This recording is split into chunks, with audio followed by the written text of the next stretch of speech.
that the British commitment to Sierra Leone remains rock solid.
Okay, next thing is the Sea Kings coming back and doing the fast roping. Right. Coming around at the moment.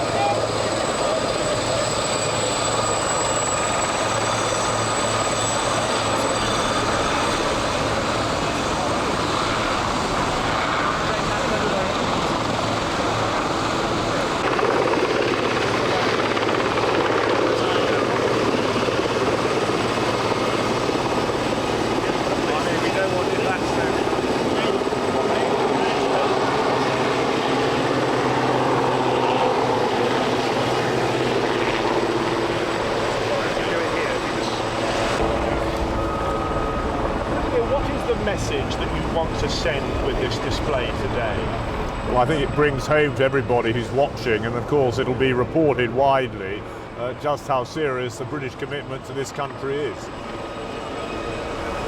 What is now going to happen? I mean, what is the long-term purpose of this operation? Is this going to make any difference to the state of play here in Sierra Leone? Well, I think the UK contribution, all the work we've done hitherto, and it's been reinforced recently by the news of the ARG's arrival in theatre, has done a great deal to bring home to the RUF the seriousness of the situation which they're now in. And therefore, to some extent, the work's already been done. In the future, what we'll be concentrating on is ensuring that the UN are able to quickly implement the ceasefire agreement, so there's no vacuum built up which people could exploit.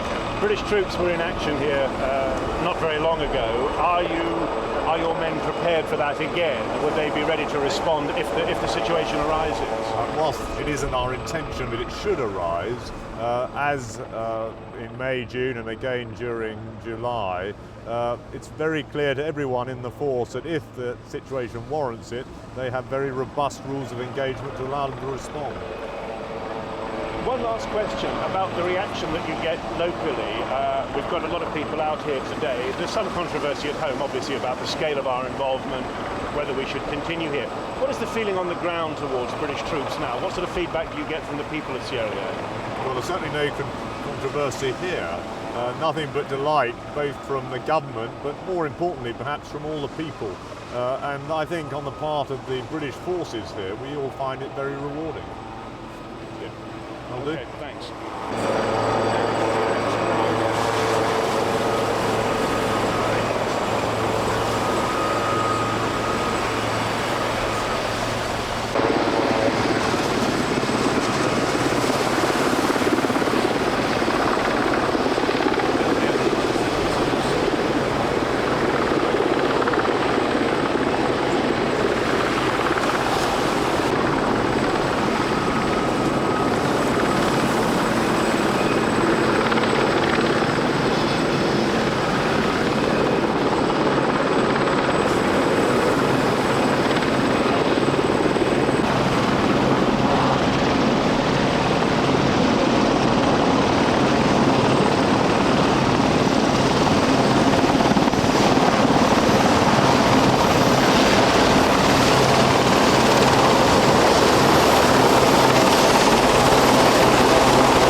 fireworks display thing. Thank you very, very, very much. Very much. Very much. Happy too much. Thank you very much. Get the microphone out of there for me quick.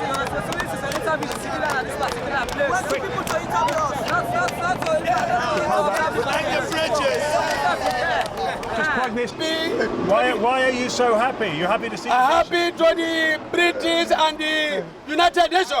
I'm glad for you too much. My name is Sierra Leone. Do you think there's going to be peace in Sierra Leone? Yeah, peace in Sierra Leone. I'm happy too much. We need peace. Too much. We need it. And we believe that you are the only people who are going to give us peace. Well, sorry, say that again. You think the British are the only people who can make peace? Yes. Why? What are the Because we are our colonized master.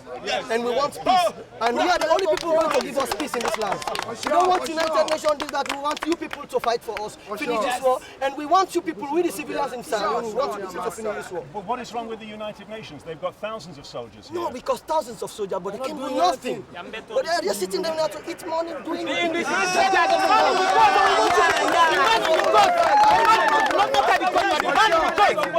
fed up with the US. They're just dropping, follow women, nothing.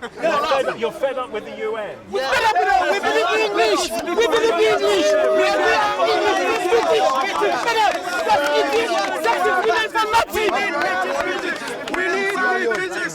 We want British. We want British. We want British. We want British. We want British. We want anything. Look at us now. I have no baby here to sleep. To listen to our government. A very young man like me, we need the British to come back in our country. Yes. Yes, for sure. We want them back here. Yeah, we want them back. To maintain the Yes, to maintain the country. We want the British to maintain the country. We need them back here. It's not our problem. We need peace. We need British people. We need the British. I mean, just let me ask you this. You can hear what these people are saying. They're applauding the British and so on. I mean, are you conscious of that there is a feeling here that, to put it bluntly, the Brits are the only ones who can do the business? Yes, we all are actually, and of course in a way it's very rewarding, but at the same time we've got to convince them that they can do it themselves, and hence a big effort with the army here. But clearly what happened here a couple of months ago made a huge impression. There was a very successful British military operation. Are you ready to go into action again strongly if the situation requires? Yeah, we are ready, but that is not our intention. We're here to train others, in the case of the Sierra Leone Army, to do it. And in the case of UNAMSL, our aim is to give them the confidence to let them implement this ceasefire rapidly. But that said, if things went wrong, of course we'll fight. So these soldiers who have arrived today are ready to go into action were circumstances to change here? Yes, I mean this is an operational deployment, but because of the ceasefire, of course they've contributed to considerably simply the news of their arrival. The role now of the amphibious ready group is more to reassure and to train, and that's certainly the focus that we're concentrating on now. I mean, the feeling here, though, with the people behind you, is quite a simple one, isn't it? I mean, the British Army could clean this up very quickly if there was the political will to do so. Well, they think we could, and that's good for our ears to hear them think so. But again, that isn't our aim. I mean, we're thinking long term. We've got to build them the capability to do it for themselves, and I can assure you that most of us are very content with that. Good. That's good. Thanks a lot.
Enough? Four? Yeah, just try as you can. Yeah. Brilliant.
the rest now to help them on some days.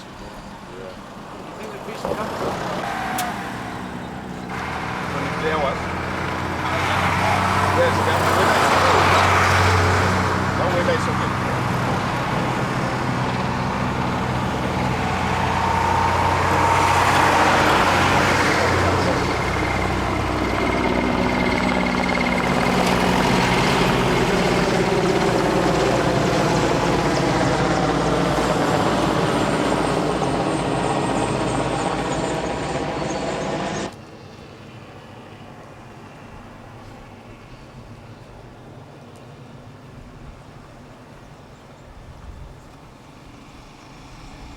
When did they make this marking up?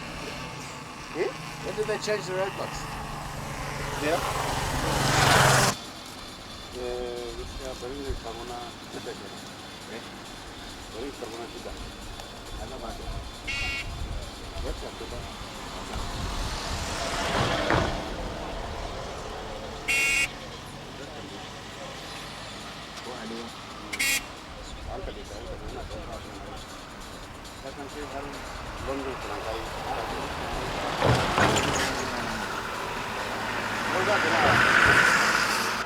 This we are world, now they make all peace in the world.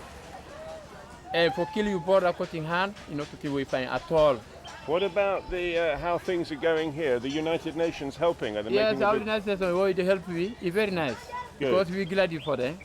UN we glad for UN. The work we did the work. Right. Well, that help we don't get cold water now. Because if you're not a UN, United Nations, in Britain, we not be happy for get cold water, cold heart. Okay, good. The radio off. We go. Thanks. What about this curfew? Because the curfew is a problem for people here now, isn't it? Do you think it's time that the curfew was lifted? Well, as for me, it's not a problem. Right. Because of security reasons. Right. It's not a problem. When security improve, they may lift the curfew. Okay. But for now, I'm okay. So you're happy with the way things are Yes, going? I'm very happy, yeah. Good. Okay then, thanks.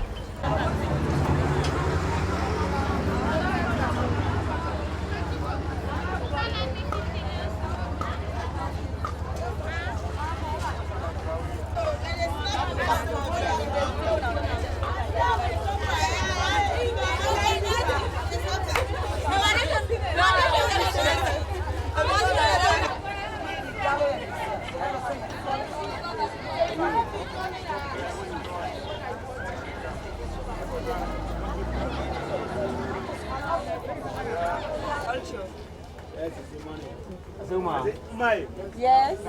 Harika. You can talk to me. Ma.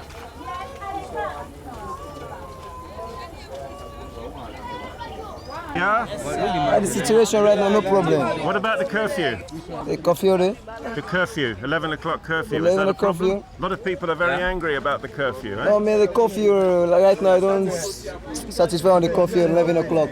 Because you said curfew 11 o'clock, but people walking around the street, you know, you don't know if it's or the stealer or the thief man, you know.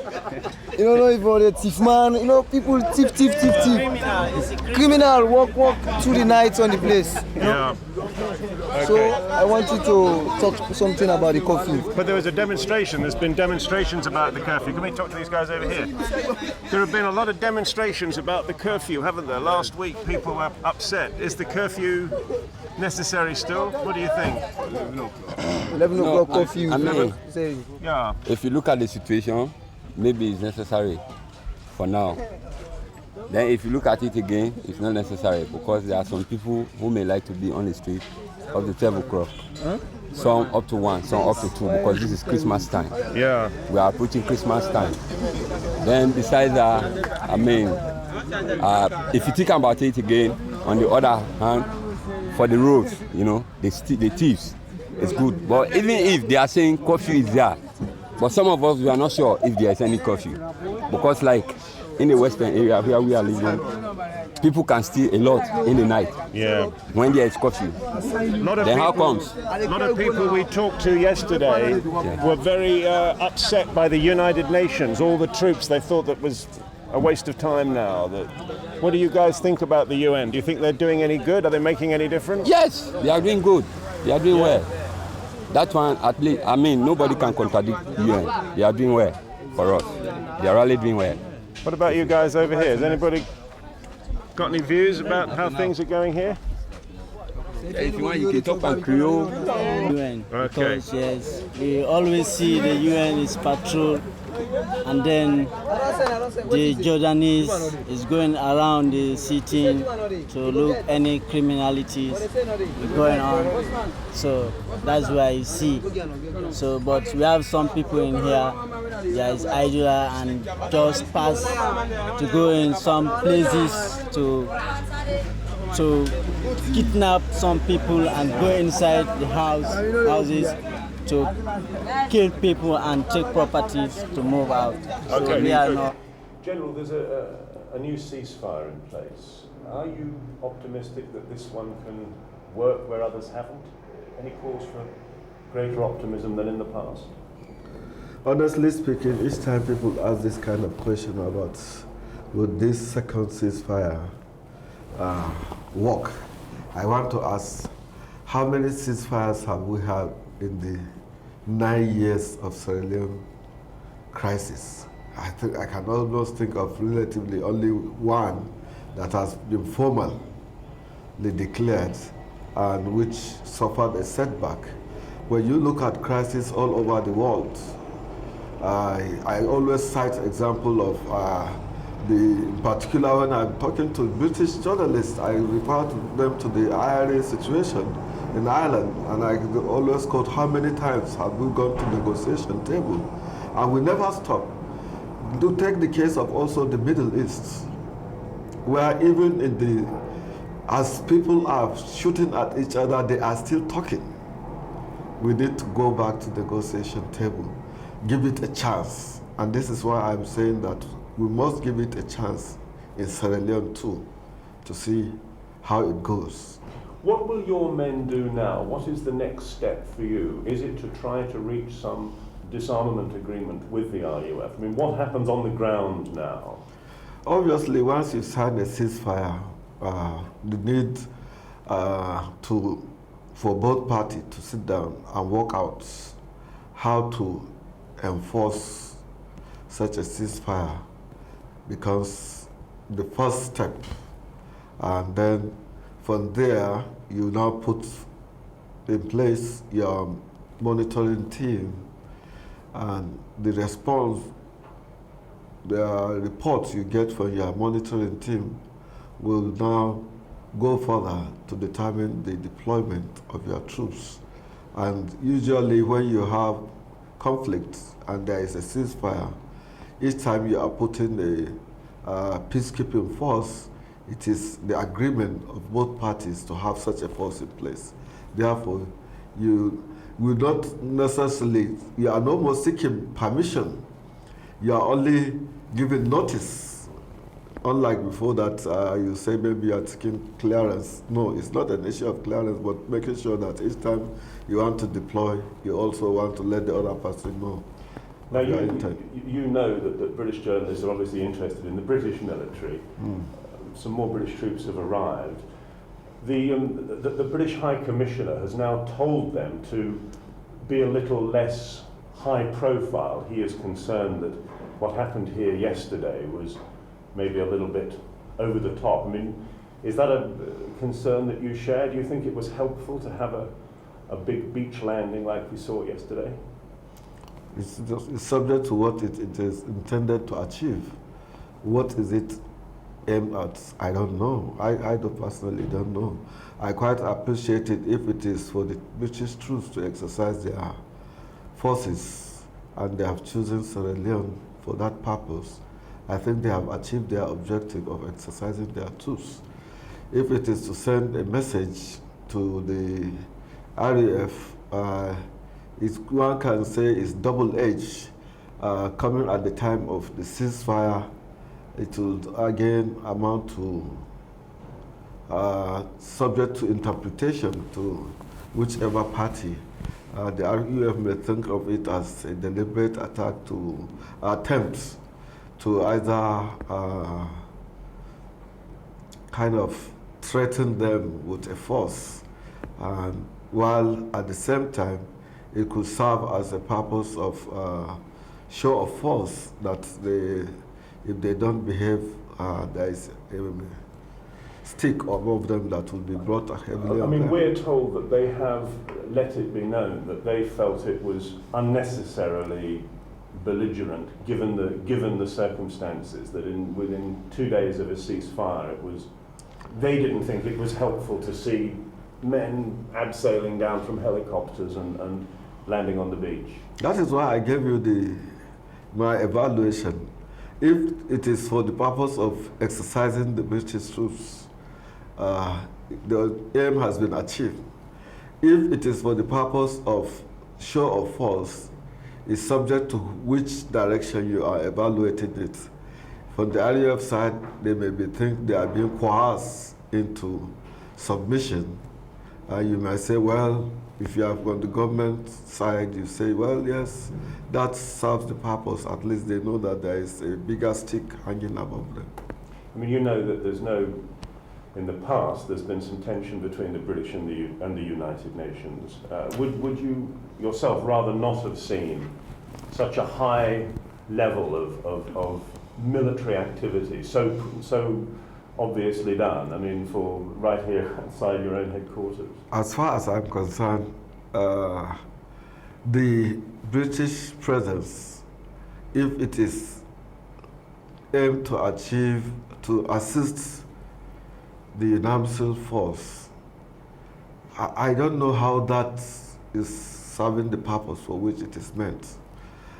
Because where the whole threat is, since UN force is a peacekeeping force, the force we are seeing on the beach within Aberdeen is far away from where the threat is currently, and except propagated by the press, they hardly know if anything like that has happened.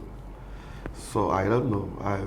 I think it is only the UN forces that are being impressed with the capability, maybe with the people of Sierra Leone, but relatively the RAF, who are supposed to be receiving the message, only receive it in the air. If there is going to be anything I will appreciate, honestly, if the British will provide force equally in the mission within UNAMSL to participate in the UN operation, so that they can also be right in the front line where the proper threat is. And then that way we can be able to say, yeah, they are also involved. Your men have been in the front line for a long time, particularly Nigerians. Yes. Let me just ask you one last question on this. I mean, there is an image portrayed in British newspapers very much that the only people who can actually do anything here are British soldiers. Now, that's obviously a propaganda thing that is put about, but that's the impression, that it's the Brits are the ones who can go out into the jungle and do the business. Is that fair? How does that reflect on men that you've had here for months and months and months, facing great danger? It's not fair. You said, when you say propaganda, at times propaganda has a positive and negative interpretation. As far as I'm concerned, if they are the only ones that can do it, the battlefield is there. Let them come and do it. And why not? The more the merrier. And that is why we said, let them join the bandwagon. If they want equally, it is not just pushing people in front to fight. Be part of the fighting. And let's see if the British too would like to take the kind of casualty that is being recorded.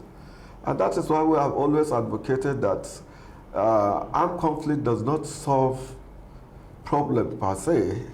It only delays and destroys life and property. The best solution is what we are now pursuing, to negotiate, to come to dialogue with one another.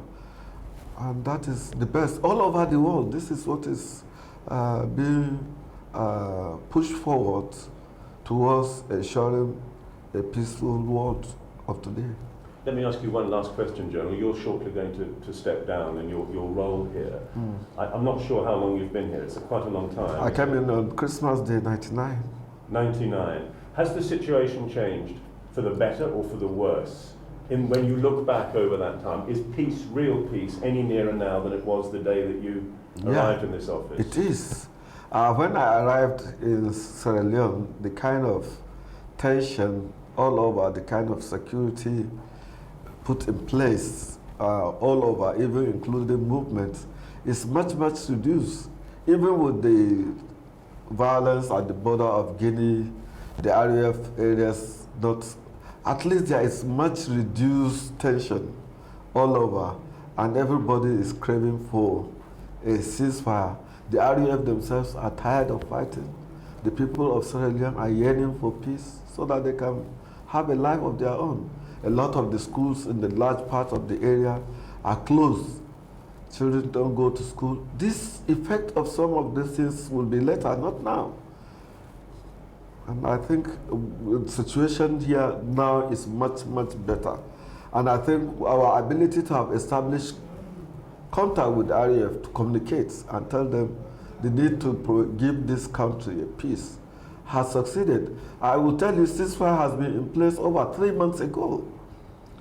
And whatever you hear of skirmishes that have taken place, I want to say is just one of those few incidences that individuals on the field try to behave. Otherwise, from the high command, there is no deliberate plan to undertake any offensive action from the RAF end. And so relatively, I would say in my assessment, there has been a much improved peace than when I arrived at the mission area. So you're reasonably optimistic for the Indeed, indeed, and especially that you must give peace a chance by all means. All over the world, you never say no. Because I always say, if today Yasser Arafat at Barras are talking peace, even when they are shooting, and they say we must go back to the negotiation table, then we need it everywhere.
You are working for Sierra Leone? No. ITN.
Staying low, I thought. Well, I might move up in a bit when he comes past me.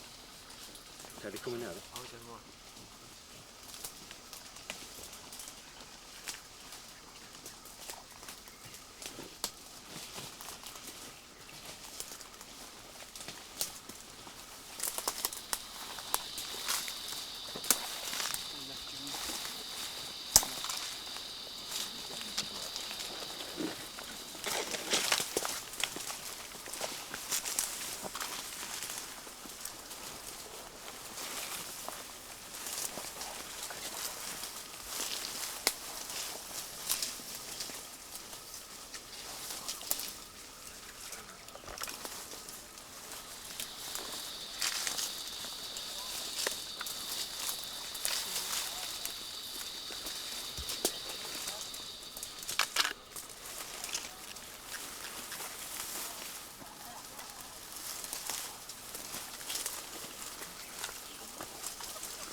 Get through. Go on through.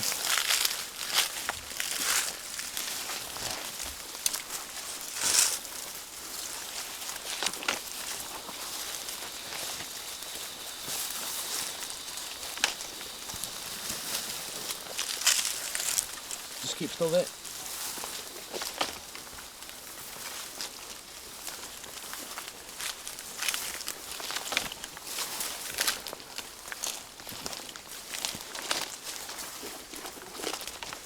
Yeah. You all rolling? 1, 2, 3.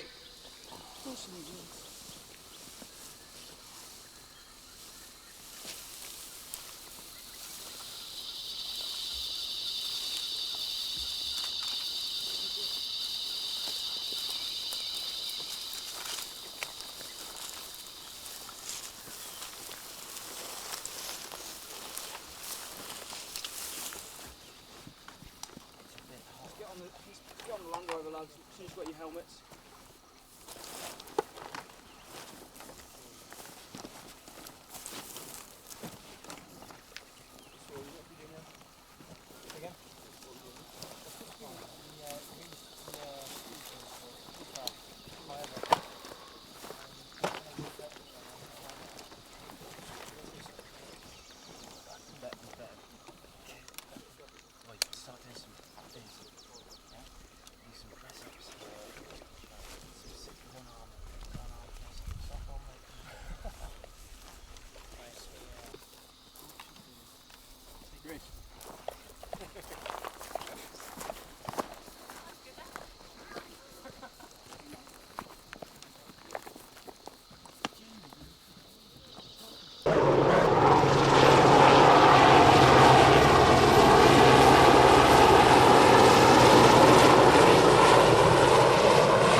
Brigadier, very, very simply, I mean, the reaction from the RUF has been that the British activity on the beach here yesterday, at a time when a peace agreement had just been signed, was provocative. What's your reaction to that? Well, I think I'd expect them to say that. As far as the vast majority of the people here are concerned, it was a reassuring act. We're in the middle of some complex negotiations with a group, the RUF, whose record on these things is not good. And people want to know that the British commitment to Sierra Leone remains rock solid throughout this process. That's it. All right. Brilliant. Thank you.